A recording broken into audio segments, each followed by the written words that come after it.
Physical wellness naman ng mga kapulisan sa Pangasinan mas tinututukan. Ang detalye panoorin sa ulat ni Idol Juana De Vera. 104.7 IFM. Report! Pinaigting pa ang pagtutok sa physical wellness ng mga kapulisan ng Pangasinan Police Provincial Office bilang tugon sa mas mabilis na pagbibigay serbisyo sa publiko. Ayon sa direktiba ng bagong Provincial Director ng Pang-PPO na si Police Colonel Dennis De Leon, mahalagang regular na sumailalim sa mga health activities tulad ng exercise ang mga pulis upang mapanatili ang kanilang maayos na pangangatawan at kahandaan sa mga insidenteng nangangailangan ng agarang aksyon at responde. Matagal na rin umanong ipinatupad ang nasabing aktibidad at ngayon ipinagtibay lamang para sa physical man o mental na aspekto.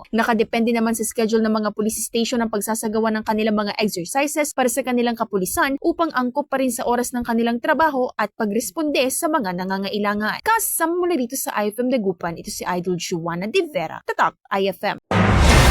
IFM News. IFM News. IFM News.